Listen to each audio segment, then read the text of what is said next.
بسم اللہ الرحمن الرحیم۔ اللہ تعالیٰ نے قرآن پاک کے اندر ایمان والوں کی ایک نشانی ارشاد فرمائی ہے، الذین یقیمون الصلاۃ، کہ وہ اللہ تعالیٰ کے بارگاہ میں کھڑے ہو کر نماز پڑھتے ہیں۔ یہ ایمان والوں کی نشانی بتائی ہے۔ شروع میں سورۃ البقرہ کی آیت ہے، الف لام میم ذالک الکتاب لا ریب فیہ ھدی للمتقین۔ متقین سے مراد الذین یؤمنون بالغیب ویقیمون الصلاۃ، جو اللہ تعالیٰ کو بنا دیکھے ایمان لے کر آتے ہیں اور نماز پڑھتے ہیں۔ اللہ تعالیٰ نے 20 مقامات پر قرآن پاک کے اندر ارشاد فرمایا کہ اقیموا الصلاۃ وآتوا الزکاۃ، نماز پڑھو، نماز قائم کرو۔ ایک جگہ تو اللہ تعالیٰ نے ارشاد فرمایا، حافظوا علی الصلوات والصلاۃ الوسطی، تم اپنی نمازوں کی حفاظت بھی کرو۔ پڑھنا مقصد نہیں ہے، صرف پڑھنا ہی مقصد نہیں ہے، اپنی نمازوں کی حفاظت بھی کرو۔ کس طرح اپنی نمازوں کی حفاظت کریں؟ آج کے مسلمان کو تو نماز پڑھنے کا پتہ نہیں ہے، وہ اپنی نماز کی حفاظت کس طرح کرے گا؟ آج کے مسلمان کو تو یہ پتہ نہیں ہے کہ مسجد میں آ کر میں نے کرنا کیا ہے، وہ اپنی نمازوں کی حفاظت کس طرح کرے گا؟ اللہ تعالیٰ نے ایک تعریف ذکر کی ہے قرآن پاک کے اندر، نمازیوں کی، جو نماز پڑھنے والے ہیں، نمازیوں کی بھی تعریف ہے، نماز کی بھی تعریف ہے۔ کیا ارشاد فرمایا اللہ تعالیٰ نے؟ ان الصلاۃ تنہی عن الفحشاء والمنکر والبغی، کہ نماز جو ہے یہ انسان کو، یہ مسلمان کو تمام تر برائیوں سے روکتی ہے۔ یہ معاشرے کے اندر جتنی بھی برائیاں، جتنے بھی فساد اور بگاڑ پھیلا ہوا ہے اس وقت، ان ساری کی ساری برائیوں سے یہ نماز مسلمان کو روکتی ہے۔ تو پھر ہمارے معاشرے کے اندر تو برائیاں ختم ہو جانی چاہیے نا۔ آج کے ہماری مسجدیں بھری ہوئی ہیں، ظہر کی نماز میں بھری ہوتی ہے، عصر کی نماز میں بھری ہوتی ہیں، مغرب کی نماز میں بھری ہوتی ہیں، نہیں ہوتی تو عشاء اور فجر کے نماز میں نمازی نہیں ہوتے، تو یہ بھی ایک منافق کی علامت ہے۔ آپ صلی اللہ علیہ وسلم کے حدیث کا مفہوم ہے کہ منافق کے اوپر عشاء کی نماز بہت گراں گزرتی ہے، فجر کی نماز بھی گراں گزرتی ہے، بھاری پڑتی ہے، فجر کی نماز بھی بھاری پڑتی ہے، عشاء کی نماز بھی منافق کے اوپر۔ اور آج ہمارا حال بھی اسی طرح کا ہے۔ عصر میں بھی ہم مسجد میں آتے ہیں، اپنے مقصد کے لیے آتے ہیں، کام چل رہا ہوتا ہے، کام میں نقصان نہ ہو جائے، اللہ تعالیٰ سے مانگنے کے لیے آتے ہیں، نماز پڑھنے کے لیے نہیں آتے، عبادت کرنے کے لیے نہیں آتے۔ برائیوں سے بچنے کی تو ہماری نیت ہی نہیں ہوتی ہے، برائیوں کو چھوڑنے کی تو ہماری نیت ہی نہیں ہوتی ہے۔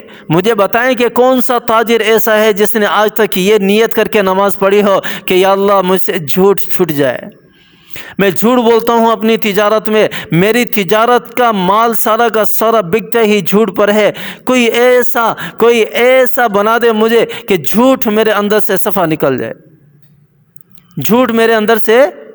جائے، کوئی ہے ایسا تاجر، کوئی ہے ایسا دکاندار؟ تو میں نے کہا تو ہم تو اپنے مقصد کے لیے آتے ہیں، ہم نماز پڑھنے نہیں آتے۔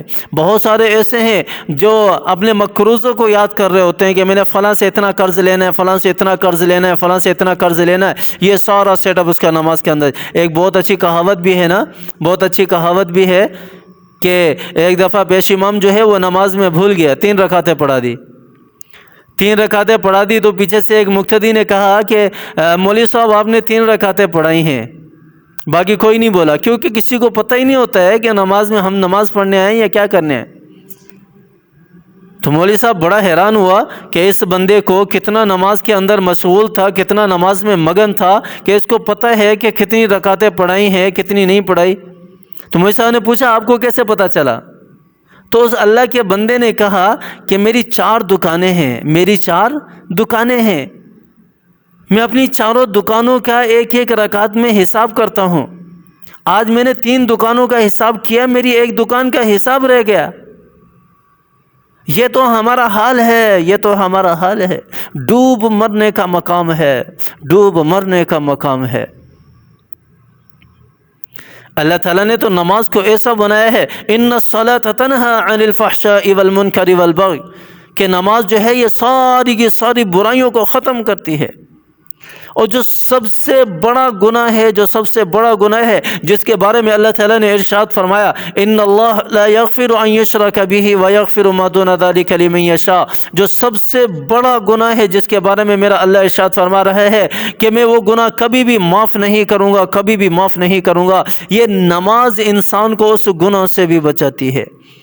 وہ گناہ کون سا ہے؟ شرک ہے۔ اللہ تعالیٰ نے قرآن پاک کے اندر ارشاد فرمایا اقیموا الصلاۃ ولا تکونوا من المشرکین، کہ نماز پڑھنے والے بن جاؤ، نماز پڑھنے والے بن جاؤ، شرک کرنے والوں میں سے نہ ہو جاؤ۔ یہاں ایک نقطہ میرے نزدیک ہے، یہاں ایک نقطہ ہمیں یہ بھی ملتا ہے کہ نماز پڑھتے رہو گے اللہ تعالیٰ تمہاری شرک سے حفاظت کریں گے، شرک کو دور کر دیں گے، دور کر دیں گے، دور کر دیں گے۔ جس طرح کہ آپ صلی اللہ علیہ وسلم کی حدیث بھی ہے الصلاۃ عماد الدین ومن اقامها اقام الدین ومن هدمها هدم الدین، کہ نماز دین کا ستون ہے، جس نے نماز کو قائم رکھا اس نے اپنے دین کو قائم رکھا، اس نے اپنے دین کی حفاظت کی، اور جس نے نماز کو چھوڑ دیا اس نے اپنے دین کو ختم کر دیا، گرا دیا، چھوڑ دیا۔ تو دین کب چھوٹتا ہے؟ جب شرک اندر آئے، جب شرک اندر آئے۔ تو اس حدیث کی موافقت بھی ہے اسی آیت کے ساتھ۔ تو نماز کو تو اللہ تعالیٰ نے ایسا بنایا ہے، ایسا بنایا ہے، اللہ تعالیٰ نے ایمان کی نشانی، ایمان کی علامت جو ہے وہ نماز کو رکھا ہے، اور آج کا مسلمان جو ہے وہ نماز پڑھتے ہی نہیں ہے۔ بہت سارے ہمارے مسلمان نماز پڑھتے ہی نہیں ہیں، مسجد کی طرف آتے ہی نہیں ہیں۔ کسی کے پاس بہانہ ہے میرے کپڑے خراب ہیں، کسی کے پاس بہانہ ہے کہ میری دکان پہ کوئی نہیں ہے، کسی کے پاس کچھ بہانہ ہے، کسی کے پاس کچھ بہانہ ہے، کوئی سستی کی وجہ سے گھر پہ لیٹے رہ جاتے ہیں، کوئی کس طرح ہے، کوئی کس طرح ہے۔ حضرت ابن عباس رضی اللہ عنہما سے پوچھا گیا کہ ہمیں بتائیں کہ کیا رائے ہے ایسے شخص کے بارے میں جس نے ساری زندگی روزے رکھے ہوں، نفلی روزے رکھے ہوں، ساری رات اٹھ کر اس نے اللہ تعالیٰ کی عبادت کی ہو، نمازیں بھی ساری پڑھی ہوں، لیکن جماعت کے ساتھ نماز نہیں پڑھی، لیکن جمعے کی نماز نہیں پڑھی، ایسے شخص کے بارے میں کیا رائے ہے؟ تو ابن عباس رضی اللہ عنہما فرماتے ہیں، ترمذی کی روایت ہے کہ ایسا شخص پکا جہنمی ہے، ایسا شخص پکا جہنمی ہے۔ آپ صلی اللہ علیہ وسلم کی حدیث ہمیں ملتی ہے، جہاں ہم رحمت للعالمین کہتے ہیں آپ صلی اللہ علیہ وسلم کو، وہاں ذرا اس حدیث کو بھی دیکھ لیں۔ آپ صلی اللہ علیہ وسلم کیا فرما رہے ہیں کہ میرا جی چاہتا ہے، میرا جی چاہتا ہے، کیا فرما رہے ہیں؟ میرا جی چاہتا ہے کہ میں اپنی جگہ کسی اور کو کھڑا کروں، نماز پڑھائے، اور میں چند ساتھیوں کو لے کر جاؤں، اور جو نماز میں پیچھے رہ جانے والے، یہ نہیں کہا کہ جو نہیں پڑھتے، نماز میں جو پیچھے رہ جانے والے ان کی ساری چیزوں کو جلا دوں۔ اتنی بڑی بات آقا دو جہاں رحمت للعالمین صلی اللہ علیہ وسلم ایسے شخص کے بارے میں کہہ رہے ہیں جو نماز نہیں پڑھتے، نماز میں پیچھے رہ جانے والے ہیں۔ نابالغ کے اوپر کسی بھی حکم کو لاگو نہیں کیا جاتا، لیکن میرے نبی نے فرمایا کہ جب بچہ 7 سال کا ہو جائے تو اسے نماز کا حکم دو، اسے نماز کا حکم دو، اسے مساجد کی طرف لے کر جاؤ، اور جب 10 سال کا ہو جائے تو اس کی ڈانٹ ٹپٹ بھی کرو، اس کو نماز کے لیے لے کر جاؤ۔ وہ نابالغ ہے پھر بھی اسے حکم ہے، پھر بھی اسے حکم ہے۔ تو میرے بھائیو اور دوستو بزرگوں، آج ہم کہاں زندگی گزار رہے ہیں؟ کون سی دنیا کے اندر زندگی گزار رہے ہیں؟ ہم کیوں مساجد کی طرف نہیں آتے؟ ہم کیوں اللہ تعالیٰ کی طرف نہیں آتے؟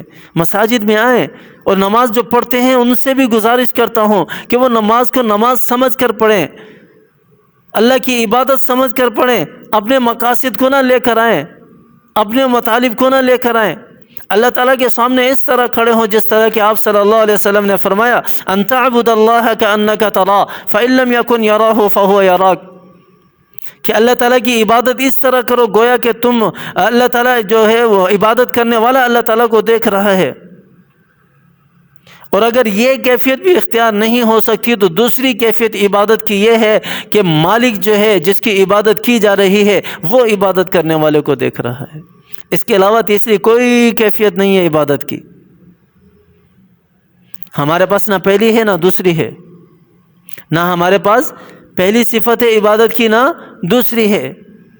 ہمیں تو پتہ ہی نہیں ہے کہ ہم مسجد میں آتے کیوں ہیں، اللہ تعالی ہمیں سمجھ عطا فرمائے، اللہ تعالی ہمیں عمل کرنے کی توفیق عطا فرمائے۔ آمین ثم آمین، وآخر دعوانا الحمدللہ رب العالمین۔